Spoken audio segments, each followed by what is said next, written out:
नमस्कार दोस्तों, आपके सामने में कक्षा 10 का टॉपिक है मूलों की प्रकृति। वैसे मैं ये पिछली वीडियो में आपको पढ़ा चुका हूँ, लेकिन अब मैं इसके आधार पर कुछ क्वेश्चंस करूँगा और क्वेश्चन बहुत ही मोस्ट इंपॉर्टेंट है, ध्यान से समझ लीजिएगा। हर साल बोर्ड के एग्जाम में कम से कम 2 क्वेश्चन इस पॉइंट से आते हैं, मूलों की प्रकृति, और बहुत ही आसान टॉपिक है। ठीक है, बहुत बहुत ध्यान से समझना है कि मूलों की प्रकृति के आधार पर किस टाइप के क्वेश्चन आपके पेपर में आते हैं। और मैंने आपको पहले बता दिया कि 100% आपको पेपर में इसके क्वेश्चन मिलेंगे। कंडीशन मैंने आपके सामने लिख दी है और मैं इससे पिछली वीडियो में भी इस चीज़ को पढ़ा चुका हूँ, लेकिन एक बार थोड़ा सा और रिपीट कर लेते हैं। जो हमारे पास एक इक्वेशन होती है जिसे हम द्विघात समीकरण बोलते हैं। समीकरण कुछ इस तरीके से होती है, ax² plus bx plus c = 0। ये हमारे पास एक द्विघात समीकरण होती है जो इस फॉर्म में होती है। अब अगर ये समीकरण 2 घात की है तो ये बात क्लियर है कि इसके 2 मूल होंगे, क्योंकि जितने घात की कोई इक्वेशन होती है उसमें उसके उतने ही मूल हमें प्राप्त होते हैं। अब इस इक्वेशन को बिना सोल्व किए हमें ये बताना होता है कि इसके मूलों की प्रकृति क्या है। ठीक है, तो पहली कंडीशन है हमारे पास, देखो सूत्र तो रहता है b² - 4ac, b² - 4ac, जिसे हम डिस्क्रिमिनेंट कहते हैं, यानी कि विविक्तर बोलते हैं। तो हम क्या करेंगे, b² - 4ac की वैल्यू पहले फाइंड कर लेंगे, क्योंकि abc हम इक्वेशन से निकाल चुके होंगे।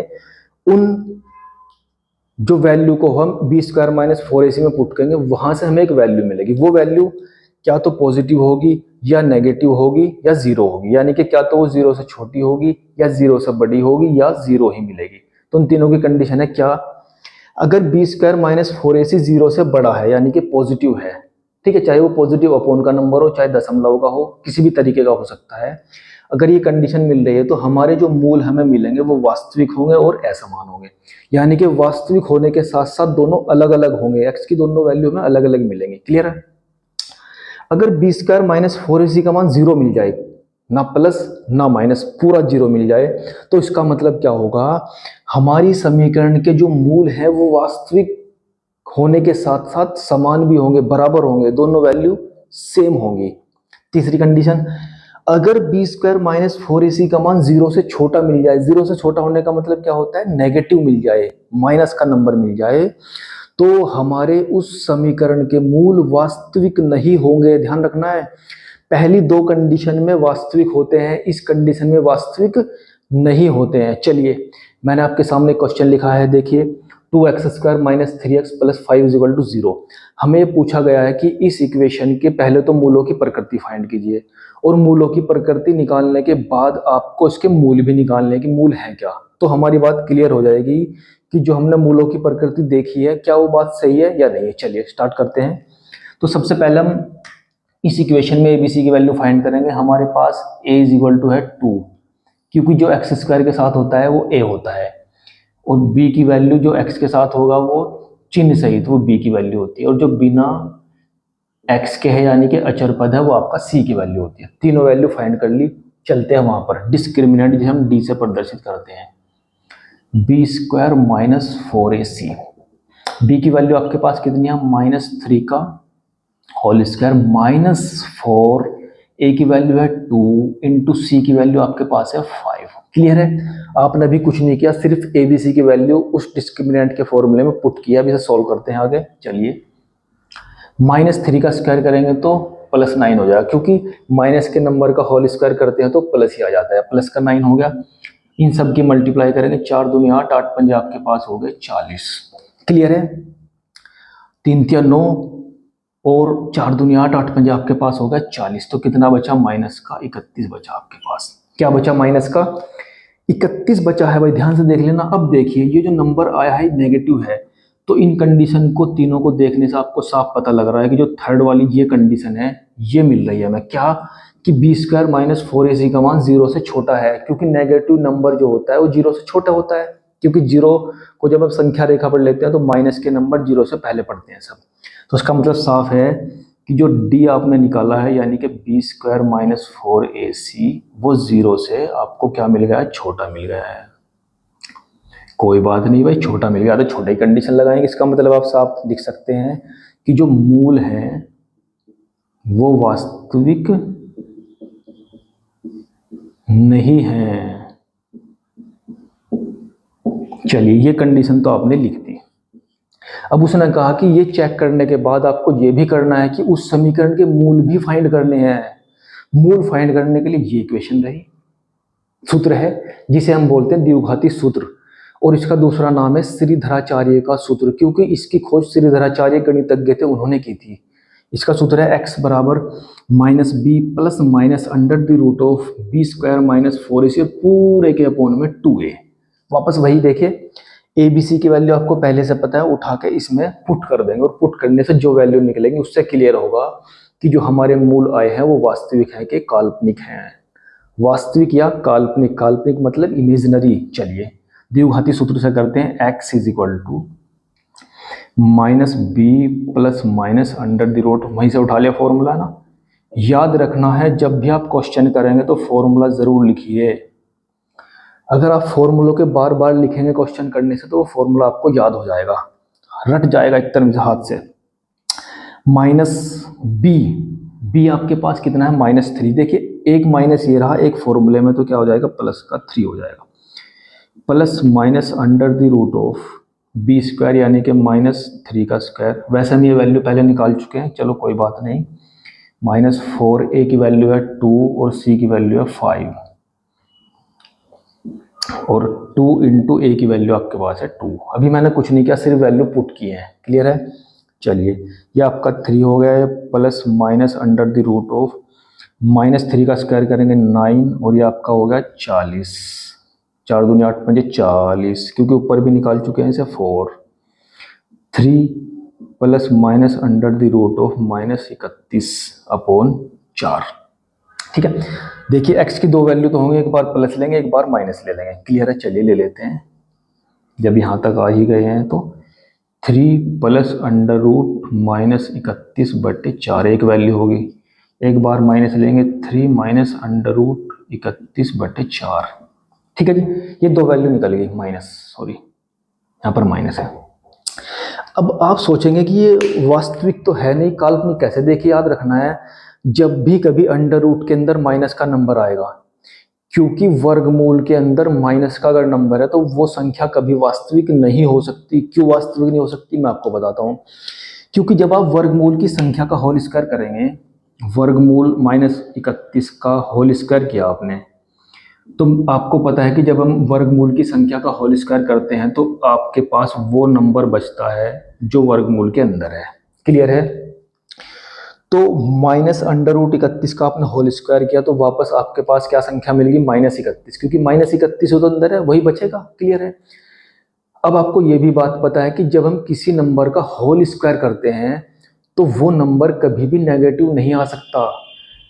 माइनस के नंबर का होल स्क्वायर या पावर 4 या 6 करेंगे तो कभी भी आपको नेगेटिव नंबर नहीं मिलता, सिर्फ पॉजिटिव नंबर मिलता। लेकिन यहाँ क्या आ रहा है, जब आपने इसका होल स्क्वायर किया तो नेगेटिव का नंबर मिलेगा। इसका मतलब क्या है, ये वास्तविक नंबर नहीं है। और जब ये वास्तविक नहीं है तो इसका मतलब ये कौन सा नंबर है भैया, ये काल्पनिक नंबर है। और इन नंबर के बारे में आप कक्षा 10 के बाद जब कक्षा 11 में जाएंगे तो वहाँ एक पूरा चैप्टर है, बल्कि एक पूरी किताब मिलेगी इस नाम से आपको। ठीक है, वहां पढ़ेंगे। यहाँ तो आपको सिर्फ इतना ही समझना था कि अगर वर्गमूल के अंदर कोई संख्या माइनस की आ रही है तो वो काल्पनिक नंबर है, इमेजिनरी नंबर है, उसकी सिर्फ इमेजिनेशन की जा सकती है। तो ये दो नंबर आपने मिल गए, यही आपके इस समीकरण के मूल हैं भैया। तो इस तरीके से आप मूलों की प्रकृति और मूलों को फाइंड कर सकते हैं। अगर आप किसी भी समीकरण के गुणनखंड, यानी कि गुणनखंड ही तो कर रहे हैं, x की जो वैल्यू फाइंड करें, अगर आप गुणनखंड विधि से उसे सॉल्व नहीं कर पा रहे हैं तो आप डायरेक्ट उसमें श्रीधराचार्य यानी कि द्विघाती सूत्र लगाइए और आंसर को बहुत इजीली पाइए। ठीक है, इसी आधार पर थोड़ा सा और आगे बढ़ते हैं, क्योंकि मैंने आपको बताया है, अब मैं वो क्वेश्चन बताने जा रहा हूँ, ध्यान से समझ लेना, वो क्वेश्चन बताने जा रहा हूँ जो पेपर में आते हैं। पेपर मानने का मतलब ये नहीं इस टाइप के क्वेश्चन आएंगे, सिर्फ नंबर चेंज मिलेंगे इसी टाइप के क्वेश्चन। ठीक है, बहुत ध्यान से समझना है, इसे नोट कर लीजिएगा। इस क्वेश्चन को बहुत ही ध्यान से समझना, क्योंकि हर साल ये क्वेश्चन आपके एग्जाम में आता है, नंबर चेंज करके आते हैं, लेकिन मिलेगा जरूर, ये 101% है। हमारे पास एक सवाल दिया गया है कि उसने कहा कि एक द्विघात समीकरण है हमारे पास 2x² + kx + 3, 2x² plus K X plus 3 is equal to 0। साफ दिख रहा है कि द्विघात समीकरण है, क्योंकि सबसे बड़ी घात आपके पास क्या है, 2 है। क्लियर है। जब ये सबसे बड़ी घात आपके पास 2 है तो इसमें कहा है कि हमें k का मान निकालना है। और कब निकालना है, देखो क्योंकि यहाँ पर एक k छुटा है, हम इस k का मान निकाल लेंगे। उसने कहा है कि इसके मूल समान है। हमें ये निकाल कर नहीं दिखाना कि मूल कैसे हैं, उसने कहा है कि मूल ऑलरेडी पहले से समान है। तो जब किसी भी द्विघात समीकरण के मूल समान होते हैं तो देखिए कंडीशन क्या है, यहाँ पर जो भी यहाँ देगा उसके अनुसार कंडीशन चेक कर लेंगे। तो मूल कब समान होते हैं, जब b² माइनस 4ac 0 के इक्वल होता है। यानी कि d की वैल्यू किसके इक्वल होती है, d की वैल्यू किसके इक्वल होती है भैया, 0 के इक्वल होती है। अब हम देखेंगे, ठीक है, सॉरी। तो b² minus 4ac is equal to 0। हम 0 लेकर क्यों चल रहे हैं, क्यों, क्योंकि हमें सवाल में पहले से ये दिया गया है, क्या दिया गया है कि इस समीकरण के मूल पहले से समान है। और समान की तो कंडीशन लिखी है भाई मैंने, समान की तो कंडीशन है ना। चलिए इस समीकरण से ABC की वैल्यू फाइंड कर लीजिए। a इज इक्वल टू आपके पास है 2, b इज इक्वल टू आपके पास है k और c इज इक्वल टू आपके पास है 3। ठीक है जी, तीनों कंडीशन, इस कंडीशन से आपने ABC की वैल्यू निकाल ली। अब विविध कर में रखेंगे, यानी कि डिस्क्रिमिनेंट में। ये रहा आपका discriminant, b² minus 4ac is equal to 0। देखिए वो इस क्वेश्चन में ये भी कह सकता था कि इस समीकरण के मूल वास्तविक और असमान है। वास्तविक और असमान है तो फिर यहाँ पर बड़े की कंडीशन लग जाती, कुछ नहीं, बस चेंज कर देना है बीच का साइन। बड़े की कंडीशन आ रही तो बड़ा लेके चलेंगे, बराबर आ रहा तो बराबर की लेके चलेंगे। क्लियर है। चलिए b आपके पास कितना है, k, तो k की घात 2 माइनस 4, a कितना है 2, c कितना है 3 और बराबर हो गया आपके पास 0। k² माइनस 3 की मल्टीप्लाई कीजिए, 4 दूनी 8, 8 आपके पास हो गया 24 और इज इक्वल टू आपके पास हो गया 0। हमें वैल्यू फाइंड करनी है k की, तो k², ये 24 उधर जाकर क्या होगा, पॉजिटिव, क्योंकि इधर ये क्या था, नेगेटिव था, इधर आकर क्या होगा, पॉजिटिव होगा। क्लियर है। अब हम क्या करेंगे, देखिए जब इधर कोई क्वांटिटी स्क्वायर में हो और इधर कोई क्वांटिटी बिना स्क्वायर के हो, ठीक है, तो यहाँ से डायरेक्ट वैल्यू निकलती है, k इज इक्वल टू हो जाएगा, इसका रूट लग जाएगा। क्या लग जाएगा, रूट लग जाएगा। या ऐसे समझिए कि अगर इधर कोई नंबर स्क्वायर में है और इधर किसी नंबर को आप स्क्वायर में नहीं बदल पा रहे हैं, तो उस नंबर का रूट लगाइए और उसका स्क्वायर लगा दिए। क्यों, क्योंकि जब आप इसका स्क्वायर करेंगे तो वापस यही नंबर बचेगा। ये तो बात आपको समझ में आई है पहले से, ठीक है। तो आप अपनी समझने के लिए 2 से 2 कैंसिल कर लो और k इज इक्वल टू आ गया अंडर रूट 24। k बराबर आ गया अंडर रूट 24। अब आप चाहो तो इसके 24 के फैक्टर कर सकते हैं, 2 दूनी 4 दूनी 8 दिया 24, 2 का जोड़ा बन गया, बाहर आ गया और अंदर आपके पास बचा 6। तो ये वैल्यू आ गई k की। देखो जब हम स्क्वायर की वैल्यू निकालते हैं तो यहाँ पर आपको प्लस और माइनस लेकर चलना पड़ता है, क्योंकि जब हमने स्क्वायर हटाया इसका मतलब साफ है कि उसकी 2 वैल्यू मिलेंगी। तो जब आप उसकी वैल्यू निकाल लेंगे तो निकालने के बाद उसे प्लस और माइनस लगाना पड़ता है, कि एक बार हम इसे प्लस ले सकते हैं और एक बार माइनस ले सकते हैं। कब, जब इधर स्क्वायर होता है, क्योंकि स्क्वायर को ऐसा तो हटा नहीं सकते। स्क्वायर तो ये क्लियर करता है कि इसकी 2 वैल्यू है, तो 2 वैल्यू क्या होंगे, एक बार प्लस और एक बार माइनस। क्लियर है जी। चलिए, और ध्यान रखना है कि इस टाइप का सवाल 101% आपको पेपर में मिलेगा। इसी आधार पर एक क्वेश्चन और समझते हैं, फिर आगे चलेंगे थोड़ा सा और। इस क्वेश्चन पर मैं इतना फोकस इसलिए कर रहा हूं क्योंकि ये आपके पेपर में जरूर आएगा, ठीक है जी। एक क्वेश्चन और ले लेते हैं, आपके पास है भैया kx bracket x minus 2 plus 6 is equal to 0। इसमें भी इसने क्या कहा है कि k का मान निकालना है, k का मान निकालना है। कब, जब इसके मूल वास्तविक हैं और समान हैं भैया। वापस वही कंडीशन जो भी पिछले क्वेश्चन में की है। तो ये तीनों कंडीशन आपके सामने लिखी हैं कि मूलों की प्रकृति जो होगी उस प्रकृति के अनुसार ही उसकी कंडीशन हम अप्लाई कर देंगे। तो समान की कंडीशन बराबर 0 होती है, लेकिन आप समीकरण में देख रहे हैं कि समीकरण में एक्स स्क्वायर का पद तो है ही नहीं, तो पहले उस समीकरण को थोड़ा सा सिंप्लीफाई करेंगे और हम इसे द्विघात समीकरण में चेंज करेंगे। के एक्स की मल्टीप्लाई अंदर कीजिए, के एक्स की घात 2 -2 में करेंगे तो 2kx और +6 बराबर 0।